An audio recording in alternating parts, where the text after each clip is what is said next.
ওই ময়দানেতে যেতে তোমাকে হবে, প্রয়োজনে সব রক্তটুকু জমিনেই ঢেলে দেবে। লড়াইয়ের ওই ময়দানেতে যেতে তোমাকে হবে, প্রয়োজনে সব রক্তটুকু জমিনেই ঢেলে দেবে। তবুও তোমায় লড়তেই হবে, মানিবে না পরাজয়। তবুও তোমায় লড়তেই হবে, মানিবে না পরাজয়। বিপ্লব মানে জীবন দেয়া বসে থাকা নয়, সে কোনদিন আসবে না রে করো যদি ভয়। আসবে বিজয় রক্ত আর জীবনের বিনিময়, আসবে বিজয় রক্ত আর জীবনের বিনিময়। বিপ্লব মানে জীবন দেয়া বসে থাকা নয়, সে কোনদিন আসবে না রে করো যদি ভয়। ঠিক কিনা? ভয় পাবো কাকে? আল্লাহর ভয় ঢুকায় দেখ, আল্লাহর ভয় আমাদের দিলে ঢুকায় দেখ। জোরে কয় না রে, কথা বুঝেন না? ইনশাআল্লাহ, আলহামদুলিল্লাহ। ভাই, মুখতাসার সময় কথা আমরা এমনি আলোচনা কম করি, আমরা বিশ্বাস করি আলোচনা হবে কম, আমল হবে। অনেক সাহাবা একরামরা রাসূলের বয়ান শুনতেন, রাসূল সাল্লাল্লাহু আলাইহি ওয়াসাল্লাম যে ঘন্টার পর ঘন্টা ওয়াজ করতেন এরকম নজির নাই।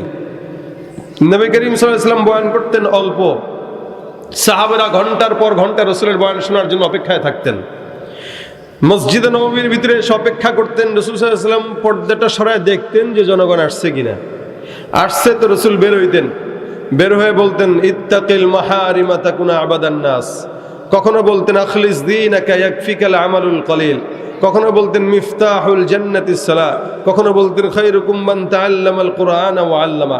বললাম আর কি, এক এক সময় এক একটা বয়ান, কখনো 5 সেকেন্ডের, কখনো 1 মিনিটের, কখনো 5 মিনিটের। এক একটা ছোট্ট ছোট্ট বয়ান সাহাবা একরামদের জিন্দেগিকে স্বর্ণের জিন্দেগি বানায় দিয়েছে। আর আমাদের বয়ান হয় দীর্ঘ, রাত হয় 12টা 1টা। আরে প্রধান বক্তা থেকে ওয়াজ করতে হবে 3 ঘন্টা, ওয়াজ না করলেই হয়? কি বলেন? ঢাকাতে আইছেন, ওয়াজ করতে হবে 2 ঘন্টা 3 ঘন্টা, ফজরের নামাজ সব কাজা, বক্তারও কাজা শ্রোতারও কাজা।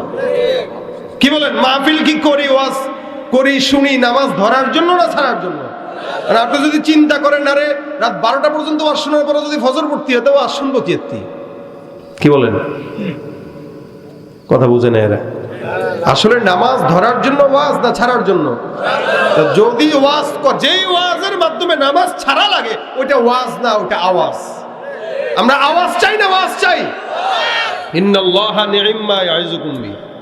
আল্লাহ বান্দাকে ওয়াজ করেছেন, আল্লাহ নিজে ওয়াজ করেন, নবীদের মাধ্যমে নবীরা সাহাবীদেরকে করেছেন, সাহাবীরা তাবেঈদেরকে করেছেন। এমন করে করে আজকে আমি আপনাদেরকে ওয়াজ শোনাইতেছি, এটা সিলসিলা নবী পর্যন্ত চলে গেছে। এই ওয়াজ দিয়ে মানুষ বেনামাজি থেকে নামাজি হয়, বদকার থেকে নেককার হয়, চোর থেকে ইমানদার হয়। কিন্তু যেই ওয়াজের মাধ্যমে নামাজি হয় বেনামাজি, ওটা ওয়াজ না, ওটা আওয়াজ। এই জন্য ওয়াজ শুনবো, আমল করব। বলেন ইনশাআল্লাহ। এখানে যারা আছেন আমি আপনাদেরকে জিজ্ঞাসা করি, জবাব দেন তো, বলেন তো, একজন মানুষ বুকটা উঁচু করে বলতে পারলে দাঁড়াবেন যে আমি আমার এই জিন্দেগিতে কোনোদিন গুনাহ করি নাই? আছেন কেউ?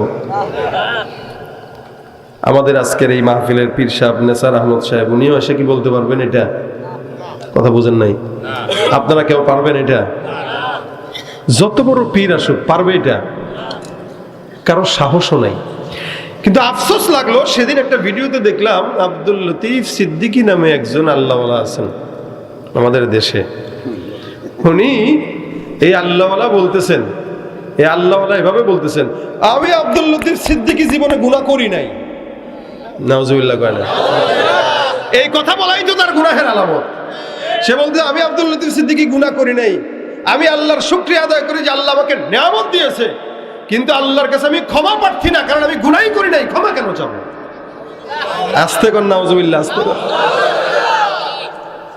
হুজুরেরা মোনাজাত করে আল্লাহর কাছে ক্ষমা চায়, আমি ক্ষমাও চাই না, আমিনও কই না। দেখছেন কত বড় বুজুর্গ? এই বুজুর্গকে আমার মনে হয় না 1500 বছর কেউ আসছে। চিন্তা করেন অবস্থা। এই লোকটাই একবার হজের বিরোধিতা করেছিল, আপনাদের মনে আছে কিনা জানি না। কাবার বিরোধিতা করেছিল এই লোক। সেই লোক বলতেছে সে গুনাহ করে না। একটা মানুষের নাফরমান হওয়ার জন্য এতটুকুন কথা যথেষ্ট, আর কিচ্ছু দরকার নেই। অথচ হযরত ওমর বলতেছেন যে আমার নামটা কি মুমিনের খাতায় না মুনাফিকের খাতায়, আমি টেনশনে, এই শেষ, এই টেনশনে শেষ। ওমর বলতেছে, ওমরের মতো আমিরুল মুমিনিন বলতেছে, আমার নাম কি মুমিনের খাতায় নাকি মুনাফিকের খাতায়, এই টেনশনে আমি শেষ। আর এই লোক বলে আমি গুনাহ করি নাই। ভাই দেখেন, আল্লাহ পাক বান্দা বানিয়েছেন নবীরা ছাড়া, সাহাবীরা ছাড়া, তাবেঈরা ছাড়া সব বান্দা গুনাহগার। নবীদেরকে আল্লাহ পাক নিষ্পাপ বানিয়েছেন, সুবহানাল্লাহ ওয়া বিহামদিহি। সাহাবীরাও নিষ্পাপ, আল্লাহ পাক তাদেরকে মাফ করে দিয়েছেন, সুতরাং তাদের কোনো গুনাহ, রাদিয়াল্লাহু আনহুম ওয়া রাদু আনহু। সাহাবীরাও আল্লাহর প্রতি সন্তুষ্ট, আমার আল্লাহ তাদের উপরে সন্তুষ্ট, সুবহানাল্লাহ। কইতে কষ্ট হয়, সুবহানাল্লাহ জোরে বল। যেই ব্যক্তিরা আমার আল্লাহ পাকের উপরে সন্তুষ্ট, আমার আল্লাহ যাদের উপরে সন্তুষ্ট, তারা জান্নাতের কাফেলা। সাহাবীদের পরে তাবেঈ, রাসূল সাল্লাল্লাহু আলাইহি ওয়াসাল্লাম বলেন, এই তাবেঈদেরকেও আমার আল্লাহ পাক রব্বুল আলামিন নিজে গুণে ক্ষমা করে দিয়েছে। এরপরে যতগুলো ইমানদার আছে, যত বান্দা আছে, সব বান্দাদের গুনাহ, জামানার মধ্যে যত মানুষ আসছে এই পর্যন্ত প্রত্যেকটা বান্দা গুনাহগার, কেউ বলতে পারবে না আমার গুনাহ নাই।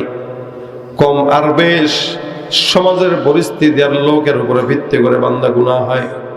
তবে মনে রাখবেন, তাবেঈদের জামানার পর থেকে নিয়ে আজ পর্যন্ত যত মানুষ আসছেন, তাবেঈ, তাবেঈ যারা আছে, ইমাম মুজতাহিদিন যারা আছে, ওই সমস্ত আল্লাহর বান্দারা আমাদের চাইতে হাজার হাজার কোটি কোটি গুণে বেশি আল্লাহওয়ালা।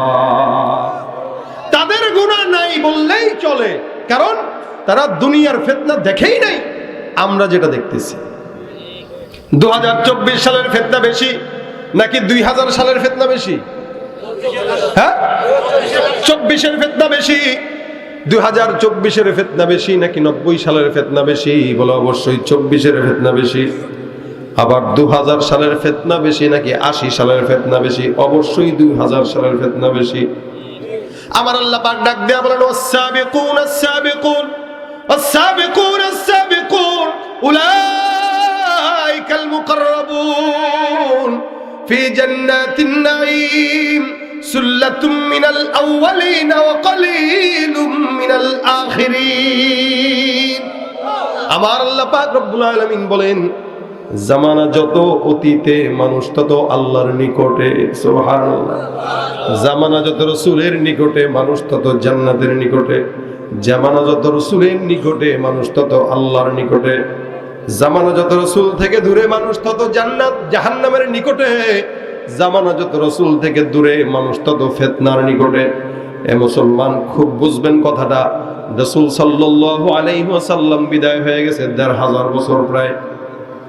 এই ১৫০০ বছর, এই বর্তমান জামানায় আজকে যেই সন্তানটা জন্মগ্রহণ করলো, বলেন তো ৩০ বছর আগে যেই সন্তানটা জন্মগ্রহণ করলো, ওই ৩০ বছর আগের সন্তানটা রাসূল থেকে একটু নিকটে। ৩০ বছর পরে যেই সন্তান জন্মগ্রহণ করেছে সে রাসূল থেকে ৩০ বছর পিছনে, ঠিক কিনা? ৩০ বছর আগের সন্তান আর ৩০ বছরের পরের সন্তান পার্থক্য আছে, এক না।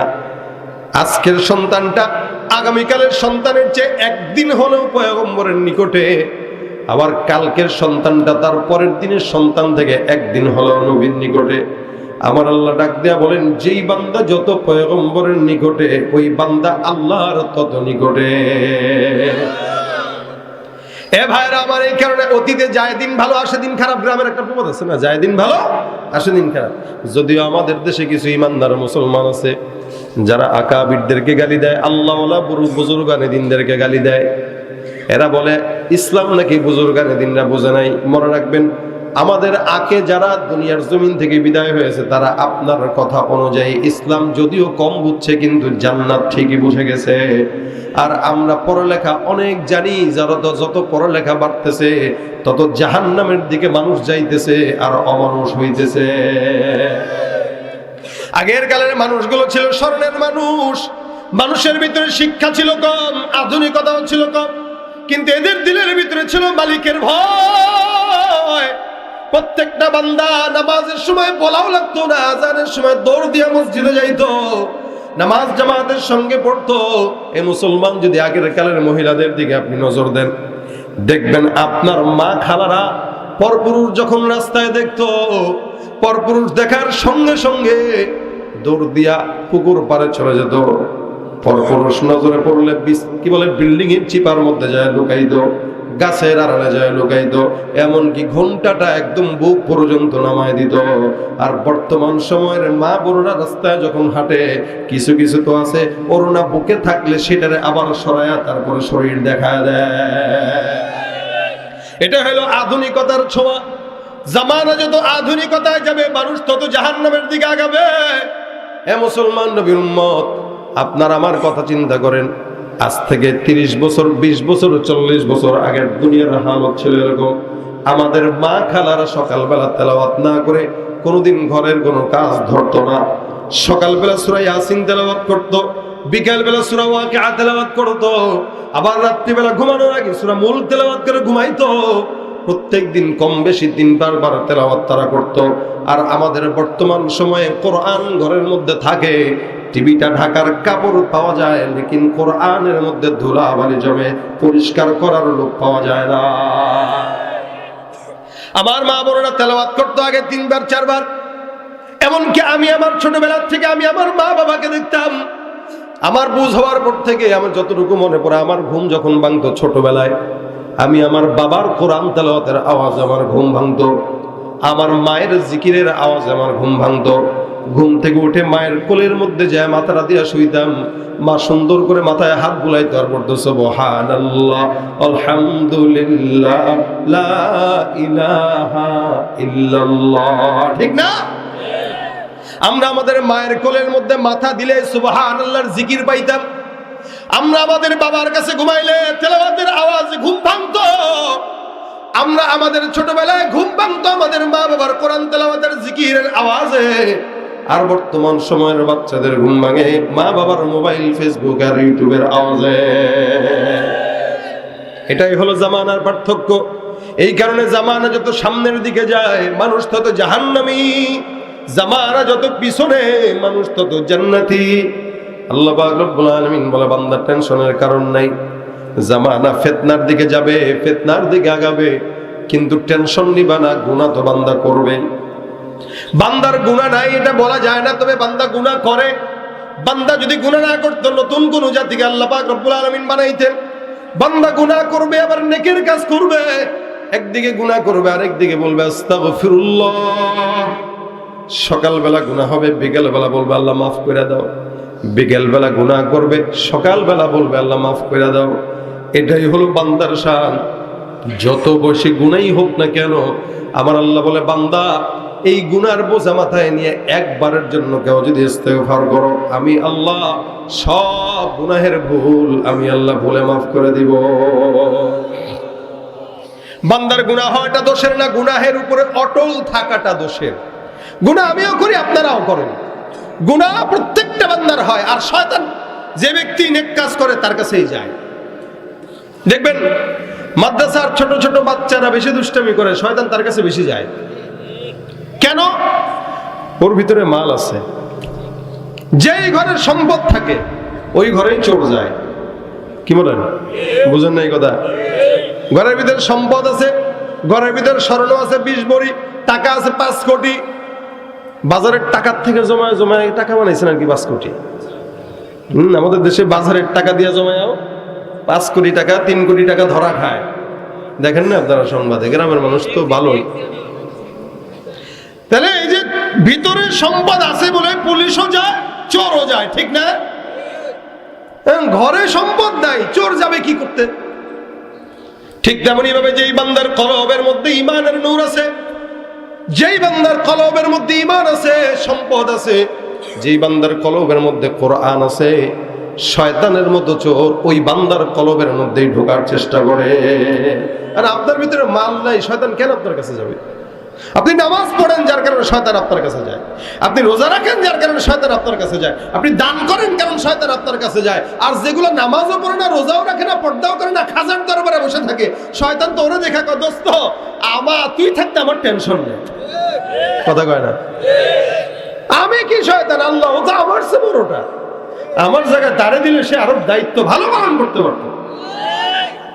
এই জন্য মুমিন নবীর ইমানদার আল্লাহ পাক রব্বুল আলামিন কোরআনে বান্দাকে স্পষ্ট জানায় দেয়, বান্দা গুনাহগার হবা, টেনশনের কোনো কারণ নেই। ইমানদার হয়ে গেছো, ইমানদার হওয়ার পর বান্দার দিলের মধ্যে যদি খারাপ লাগে, আহারে আমি খারাপ কাজ করছি, আমার আল্লাহ পাক রব্বুল আলামিন বলেন তোমার জন্য আমি আল্লাহ পাকের তরফ থেকে একটা বাণী আছে।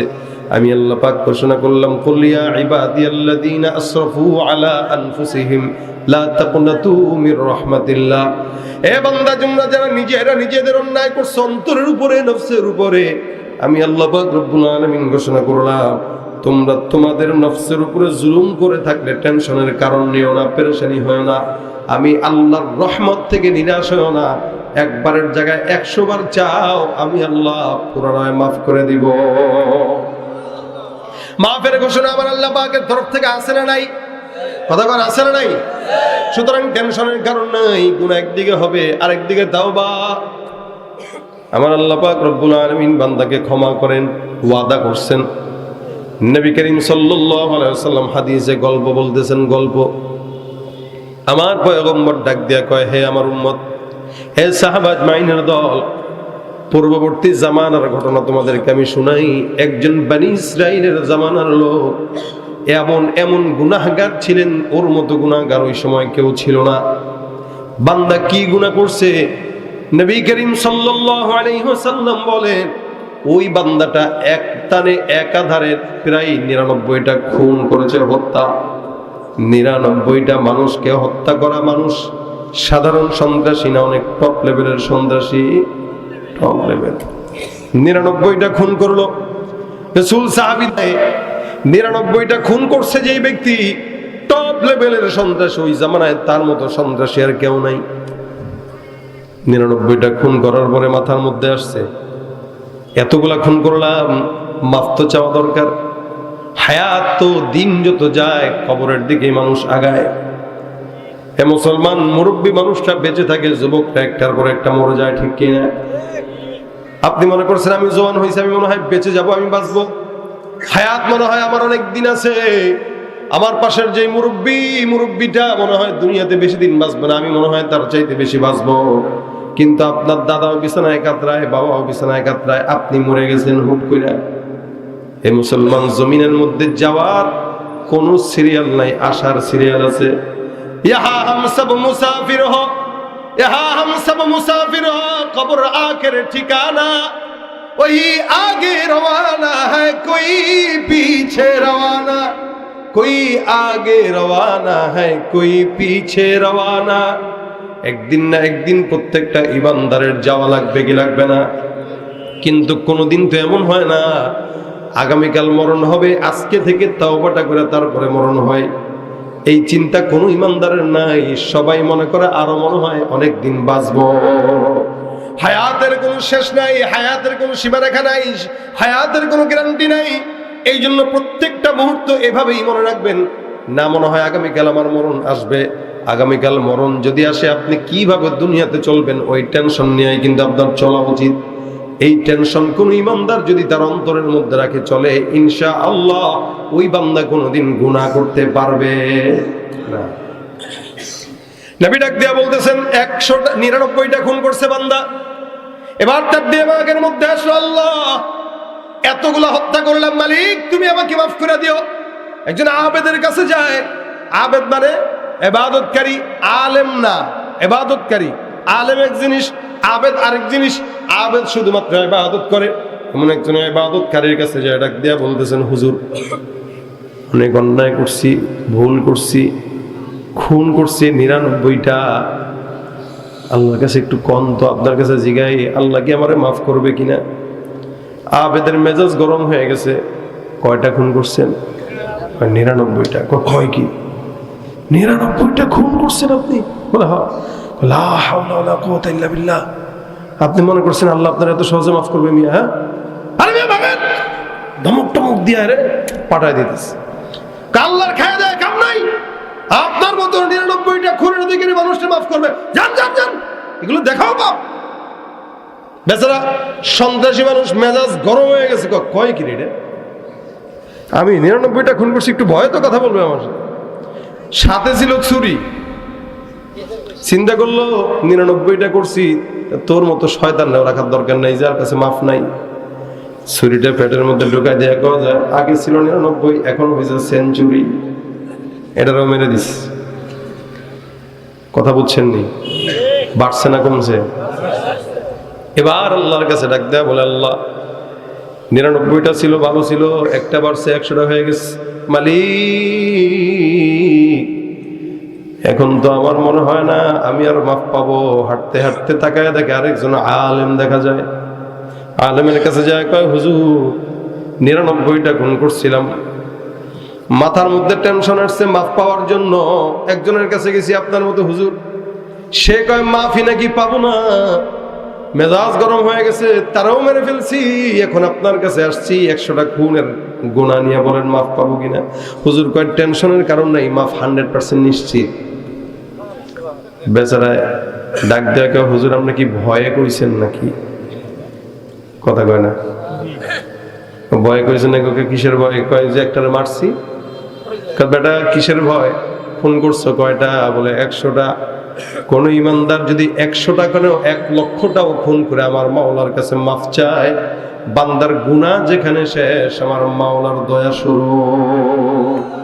তুমি পারো করতে মোচন অভাব দুঃখী লোকের, তুমি পরম মুক্তি দাতা মালিকে জগতের, তুমি পারো করতে মোচন অভাব দুঃখী লোকের, তুমি পরম মুক্তি দাতা মালিকে জগতের, তোমার কাছে চাই যে পানা আমরা প্রতিদিন, তোমার দয়ায় পূর্ণ আমার সারা নিশিদিন।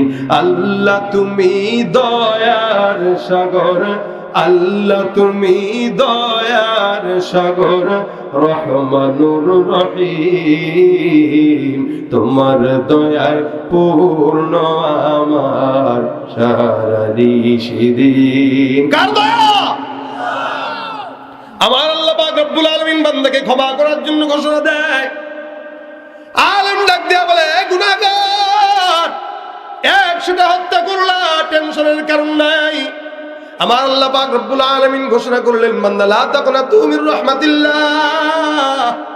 জমিনের মধ্যে কোন ইমানদার যদি নিজের নফসের উপরে গুনাহের মাধ্যমে জুলুম করে, আমার আল্লাহ পাক রব্বুল আলামিন বান্দার কলব দেখেন, বান্দার চেহারা দেখে না, সৌন্দর্য দেখে না, ক্ষমতা দেখে না, টাকা দেখে না, বান্দার কলব দেখে। এই জন্য আল্লাহ বলেন, ইন্নাল্লাহা লা ইয়ানজুরু ইলা সুওয়ারিকুম ওয়া আমওয়ালিকুম ওয়ালাকিন ইয়ানজুরু ইলা কুলুবিকুম ওয়া আ'মালিকুম।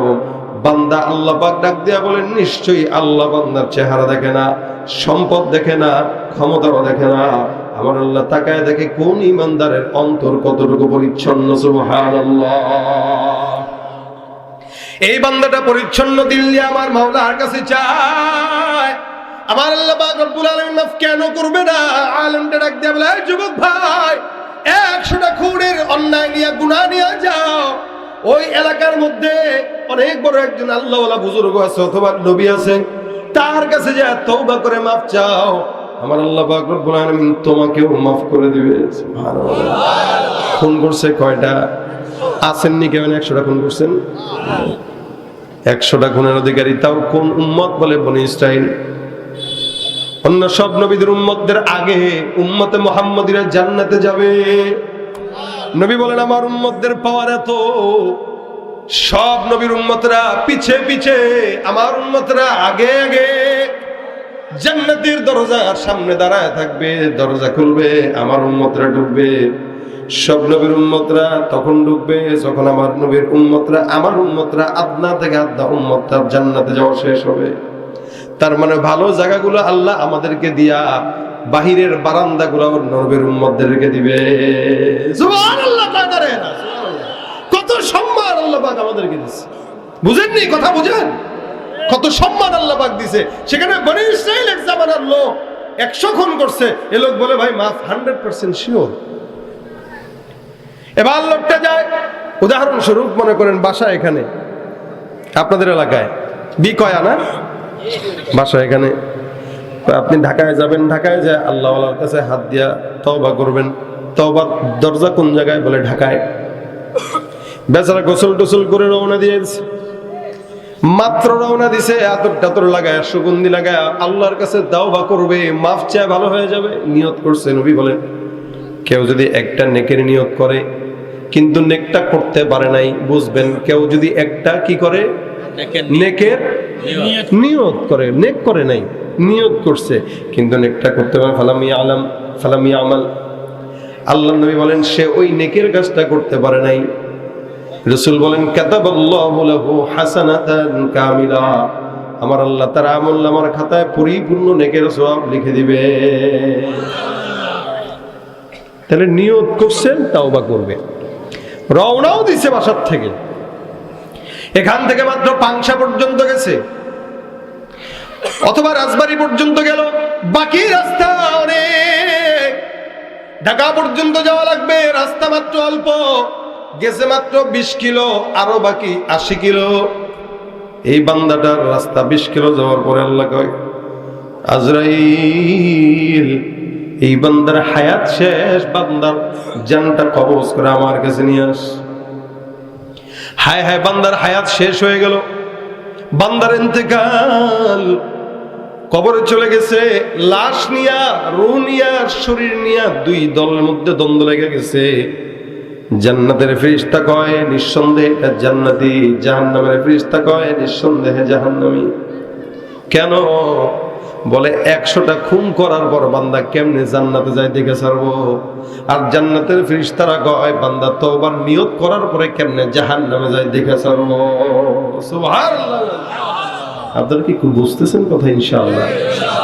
দুই দলে ঝগড়া লাগছে, আওয়ামী লীগ বিএনপি। আর আল্লাহ কয় আওয়ামী লীগও দরকার নাই, বিএনপিও দরকার নাই, তত্ত্বাবধায়ক সরকার একটা দরকার। এক কাজ কর, বলে কি?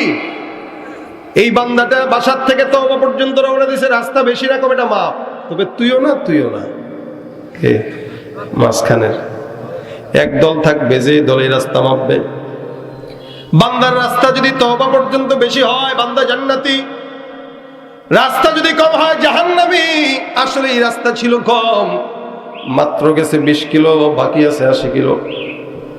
জাহান্নামের ফেরেশতারা খুশি, জিন্দেগিতে এটা রাস্তা বেশি হওয়ার সম্ভাবনা নাই। আর জান্নাতের রাস্তাটা টেনশন, আরে রাস্তা মাপতে দিছে, তার মানে মনে হয় ফেল হয়ে যাবে। বলেন তো বান্দার আমল দিয়া বান্দা কি জান্নাত পায় নাকি কখনো? এক আল্লাহর বান্দা 500 বছরের ইবাদত নিয়া মরছে। রাসূল সাল্লাল্লাহু আলাইহি সাল্লাম বলেন মরার পরে সে 3টা করছে। 500 বছরের হায়াত নিয়া, ইবাদত নিয়া মনে হয় বান্দা জান্নাতে যেতে পারবে। আল্লাহর কাছে যায়, আল্লাহ গো আমার 500 বছরের নেক আছে। আল্লাহ কবে এই বান্দা 500 বছরের নেক নি? বলে হা। জান্নাত পাবি নি? বলে হা। পাবো না কেন? 500 বছরের নেক। আমার আল্লাহ ডাক দেয়া, আচ্ছা এই ফেরেশতা যা বান্দাকে জাহান্নামের একদম দ্বার প্রান্ত থেকে ঘুরে নিয়ে আস, একদম দূর থেকে ঘুরাও, জাহান্নামটা একটু দেখায় দাও। দূর থেকে বান্দাকে জাহান্নাম দেখায়, বান্দার পানির পিপাসা লেগে যায়, গরমের ঠেলায় পানির পিপাসা। পানি কোথায়? পানি দিব কে? আল্লাহ। ইউমাত্তিউকুম মাতাআন হাসানা। বলে এই বরকত কয়দিন থাকবে? ইলা আজালিম মুসাম্মা, ইলা আজালিম মুসাম্মা, একদম মৃত্যু পর্যন্ত আল্লাহ পাক এই বরকতটা দান করবেন। নির্দিষ্ট সময় মৃত্যু পর্যন্ত, মৃত্যু পর্যন্ত আল্লাহ দিবেন। শুধু তাই না, কি কি দিবেন? আমার আল্লাহ পাক রব্বুল আলামিন ডাক দেয়া কয় ফাকুলতুস্তাগফিরু রাব্বাকুম ইন্নাহু কানা গাফফারা। কেউ যদি ইস্তিগফার করো আমি আল্লাহ বান্দার গুনাহ মাফ করে দিব। সুবহানাল্লাহ। 2 নম্বর ইউরসিলিস সামা আলাইকুম মিদরারা। কেউ যদি ইস্তিগফার করো আমি আল্লাহ আসমান থেকে বৃষ্টির ফয়সালা করে দিব। বৃষ্টি হয় না, টেনশন নিয়েন না, ইস্তিগফার বাড়ায় দেন। অথবা বৃষ্টি থামতেই চায় না, ইস্তিগফার করেন, বৃষ্টি থেমে যাবে। এই যে শীত আসতেছে না, এই যে দুনিয়ার পরিস্থিতি এরকম, এগুলোর একমাত্র কারণ আমাদের গুনাহ বেশি হয়ে গেছে। গুনাহের কারণে আল্লাহ রাগান্বিত হয়ে গেছে, যার কারণে যেটা দরকার ওটা দেয় না। মুসা নবীর কাছে এক উম্মত জিজ্ঞাসা করছে, হুজুর আল্লাহ পাক বেজার হইলে আলামত কি? আল্লাহ পাক রব্বুল আলামিনের পয়গম্বর মুসা বলছেন আলামত দুইটা। এক নম্বর, আল্লাহ পাক যখন বেজার হয় তখন বান্দার যেটা দরকার আল্লাহ সেটা দেয় না, আর যেটা দরকার নাই ওটা আল্লাহ পাক চাপায় দেন। দেখেন এই মুহূর্তে শীত দরকার ছিল পরিপূর্ণ, ঠিক না? যদি কয়েকজন মুরব্বী রুমাল টুমাল কান টুপি নিয়ে এসে শীতটাকে ডাকার চেষ্টা করছেন, কিন্তু শীত কিন্তু আসে নাই। কোট পরে আসছেন অনেকে, কিন্তু শীত কিন্তু আপনি আনতে পারেন নাই, বরং আপনার গরমই লাগতেছে। চেষ্টা করতেছি শীতকে আনার, আল্লাহ যদি না দেয় কেমনে আনবেন? অথচ এই সময় শীত পরিপূর্ণ থাকার কথা। বাজার সদায়ের দাম কমার কথা, কিন্তু কমে নাই, বাড়ছে। মনে করছেন স্বৈরাচার বিদায় হলে কমবে, কমে নাই, বরং আরো বাড়ছে, আবারও বাড়বে, সামনে আরো বাড়বে। যেটা দরকার ওটা আল্লাহ কমাইতেছেন না, কিন্তু যেটা দরকার নাই ওটা কমাই দিতেছেন। নেয়ামত দরকার ছিল, নেয়ামত কমাই দিছেন। আম হইতেছে না এখন, অন্য সময় সময় আমের বইল টইল আসে, আম হয়ে যায় বা অনেক ফসলাদি হয়, তো এইগুলো এখন নাই। আল্লাহ পাক নেয়ামত দিচ্ছেন না কেন? আল্লাহ যখন বেজার হয় যেটা দরকার হয় এটা দেয় না, যেটা দরকার নাই ওটা চাপায় দেয়। এখন এই দুনিয়ার সব পরিস্থিতির উপর বিবেচনা করে বলেন তো, আমাদের আল্লাহ আমাদের উপরে খুব সন্তুষ্ট? হ্যাঁ, সব সন্তুষ্ট। অনেকে বুঝে, অনেকে বুঝে না। অনেকে কয় হ্যাঁ সন্তুষ্ট। কি করছেন আপনি? সন্তুষ্টই বললেন। আল্লাহ প্রচন্ড পরিমাণে রাগ হয়ে আছেন, প্রচন্ড পরিমাণে গোসা হয়ে আছেন বলেই আমাদের উপর থেকে নিয়ামত উঠায় নিতেছেন। ইলিশ মাছ আছে ঠিকই, আল্লাহ পাক ঘ্রাণ উঠায় নিছেন, মজা উঠায় নিছেন। আম হয় ঠিকই, স্বাদ উঠায় নিছেন। ফল খাওয়ান ঠিকই, ইনজেকশন দিয়া 2 নম্বর বানায় তারপরে খাওয়াইতেছেন। আমরা 1 নম্বর চোখেও দেখি না। মুরগির ডিম ঠিকই মুরগি দিচ্ছে, কিন্তু ডিম খাওয়ার সামর্থ্য নেই, 16 টাকা পিস। আল্লাহ কঠিন করে দিয়েছেন।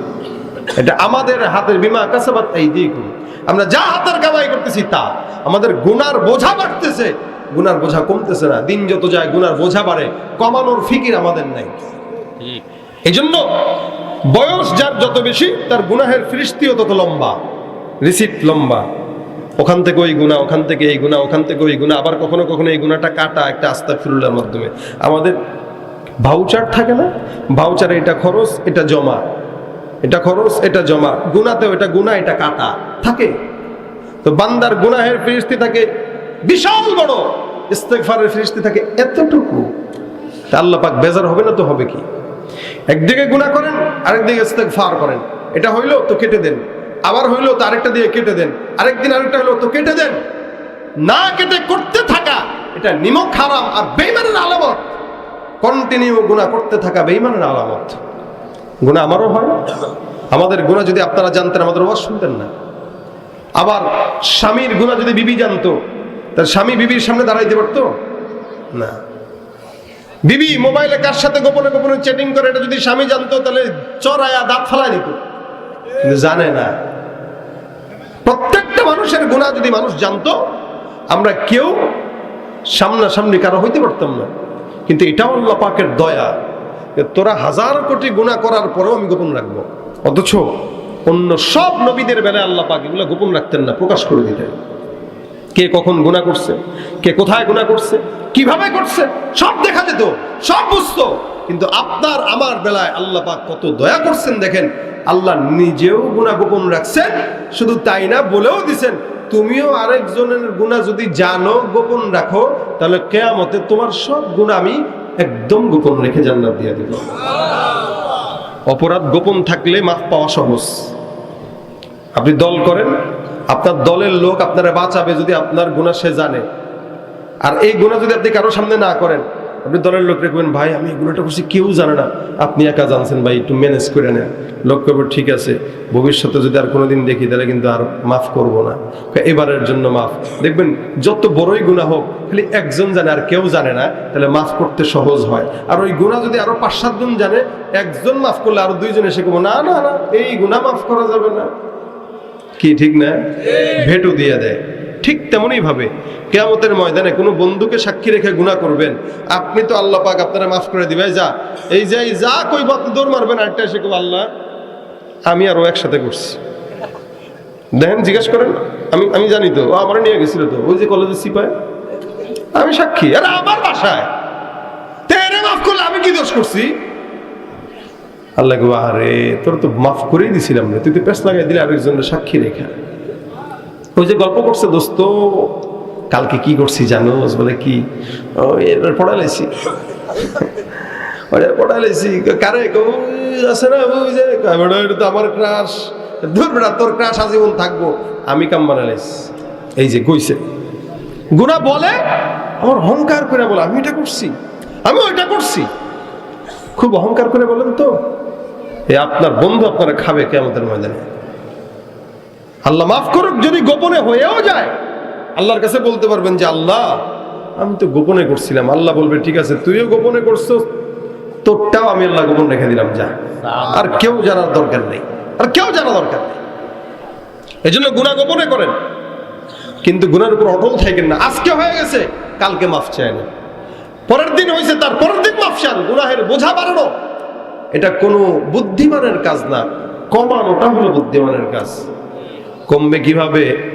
নবী করিম সাল্লাল্লাহু আলাইহি ওয়াসাল্লাম বলেন, গুনাহ হয়ে গেল হাজার হাজার কোটি কোটি, সমুদ্রের ফেনা পরিমাণ গুনাহ।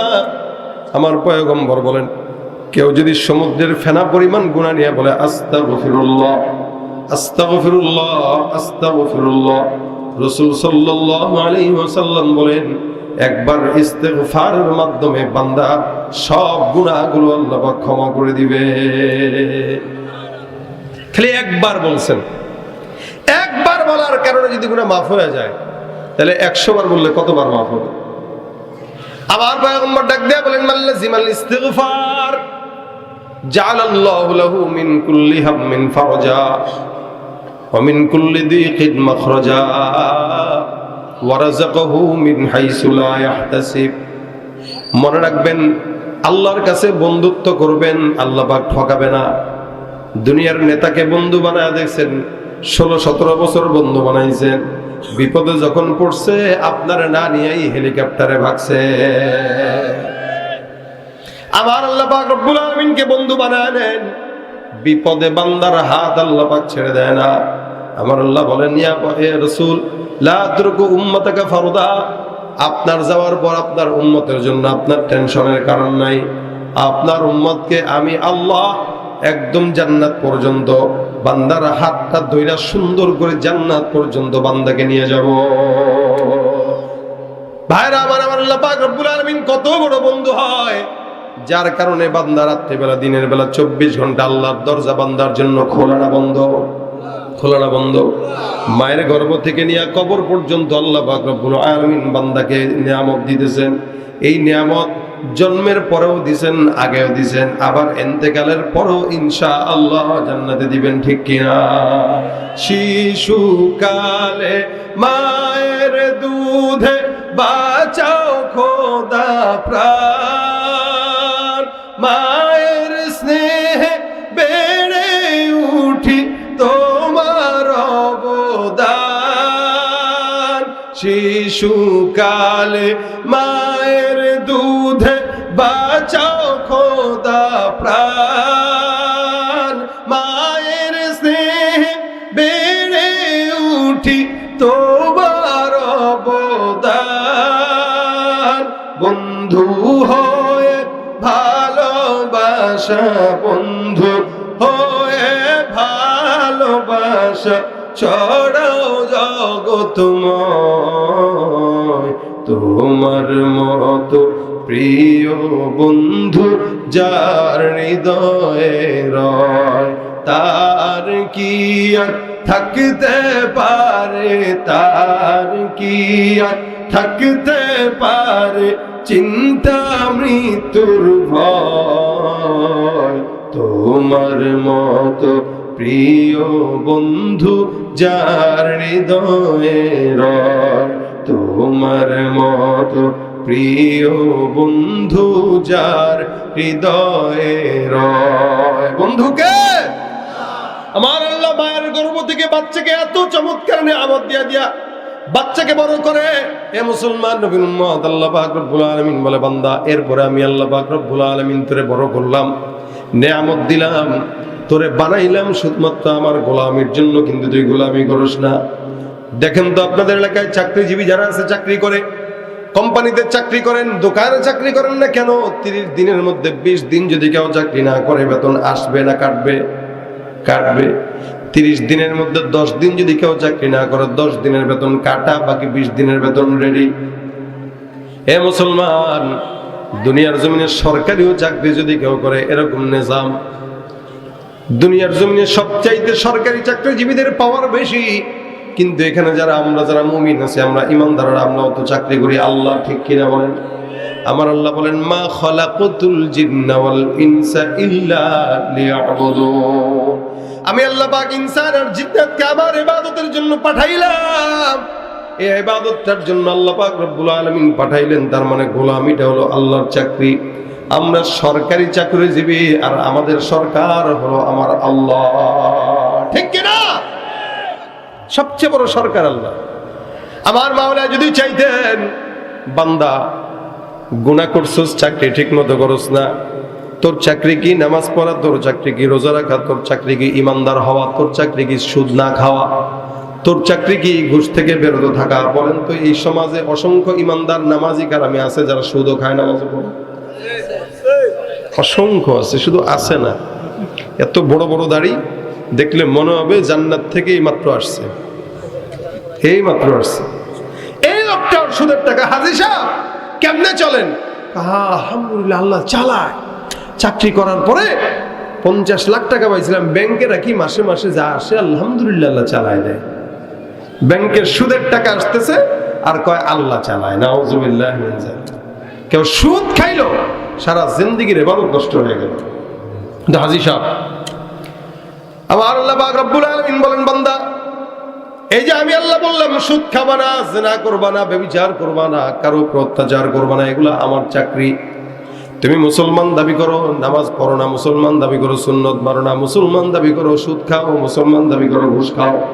আমার আল্লাহ ডাক দিয়া বলেন, ওয়ামিনান নাসি মান ইয়াকুলু আমান্না বিল্লাহি ওয়া বিল ইয়াউমিল আখির ওয়া মা হুম বিমুমিনিন। মানুষের মধ্যে যারা এরকম আছে, নামাজ পড়ে না, রোজা রাখে না, সুন্নত মানে না, কিন্তু মুসলমান দাবি করে, এরা যতই দাবি করুক না কেন এরা মুসলমান নয়, এরা ভণ্ড বেঈমান। ঠিক কিনা? তুমি সুদের টাকায় প্রাসাদে গড়ো, ঘুষও ছাড়ো না, দিন দুঃখী না খেয়ে মরে খবর রাখো না। ঠিক কিনা? সুদের টাকায় প্রাসাদে গড়ো, ঘুষও ছাড়ো না, দিন দুঃখী না খেয়ে মরে খবর রাখো না। তুমি ঘুষ খেয়ে অবিচার করো সাজিয়া প্রধান, তুমি ঘুষ খেয়ে অবিচার করো সাজিয়া প্রধান। তুমি কেমন মুসলমান, তুমি কেমন মুসলমান, কেমন মুসলমান, তুমি কেমন মুসলমান। নামাজের সাথে নাই পরিচয়, মানো না কোরআন, নামাজের সাথে নাই পরিচয়, মানো না কোরআন। তুমি কেমন মুসলমান, তুমি কেমন মুসলমান। তুমি রমজান এলে রাখো না রোজা, দিনকে করো আঘাত, পয়সা কড়ির নেই তো অভাব, দাও না তো যাকাত। ঠিক কিনা? রমজান এলে রাখো না রোজা, দিনকে করো আঘাত, পয়সা কড়ির নেই তো অভাব, দাও না তো যাকাত।